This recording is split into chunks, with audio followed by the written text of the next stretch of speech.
The THR report said that Keaton's Batman would be not only in The Flash, but also other DC-oriented films such as Batgirl, in his Bruce Wayne role. The most eyebrow-raising aspect of that report, though, suggested that Keaton would appear across several films in a role akin to the role played by Samuel Jackson as Nick Fury in the Marvel Cinematic Universe. He would theoretically be playing some sort of mentor and power broker, someone pulling the strings on major events happening over the course of several films. This potential version of Batman would, then in theory, serve to introduce the concept of the multiverse into the DC movie universe. Through a multiverse, a world could be established where Michael Keaton, Robert Pattinson, and Ben Affleck can all be Batman, and can all interact with whatever characters the story needs them to. Pattinson's The Batman is being considered a standalone. But the studio has to want to keep its options open, right? Things might be a little tougher for the writers, but that's a problem they'll deal with when it comes up. Think of Keaton's Batman in the same breath as Leonard Nimoy's appearance as Spock in J.J. Abrams' Star Trek series, or the many different Spider-Mans in Spider-Man: Into the Spider-Verse.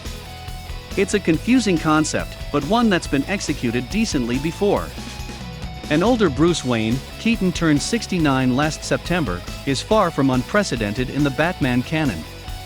Frank Miller's legendary graphic novel The Dark Knight Returns depicts the caped crusader returning to fight crime at the tender age of 55. And as we already mentioned in Batman Beyond, a return to the DC world would put Keaton in Josh Brolin territory as someone with major stakes in multiple superhero universes. Brolin played both Thanos in the MCU and Cable in Deadpool 2. Keaton played Adrian Toomes in Spider-Man: Homecoming, one of the best villains in the MCU's 23 films so far, and clearly one with a future. A post-credits scene in Homecoming hinted at a return. And there were even plans for him at one point to return in Spider-Man: Far From Home. Last year, Keaton appeared as Toomes in the trailer for Morbius, even further muddying the waters. Morbius is a part of Sony's Marvel Universe, which so far only includes Venom, Morbius, and the upcoming Venom sequel, and not the MCU.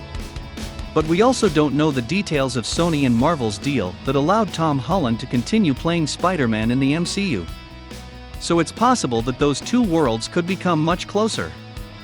On top of that, there's Keaton's acclaimed role in 2014's Birdman, or The Unexpected Virtue of Ignorance, which earned him an Academy Award nomination for Best Actor, and should have earned him a win.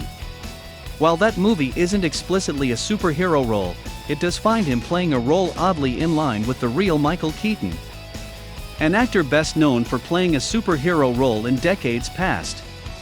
Much of DC's plans for their upcoming universe is unclear.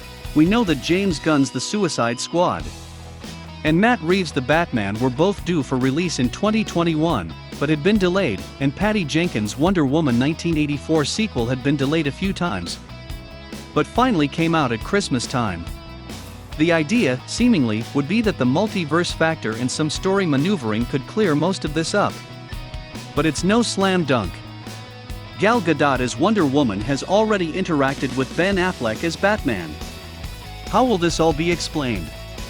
The writers of The Flash certainly have their work cut out for them. What do you think of Michael Keaton being the main Batman for the DC Extended Universe? Leave comments below to share your thoughts. And don't forget to hit the thumbs up button and subscribe.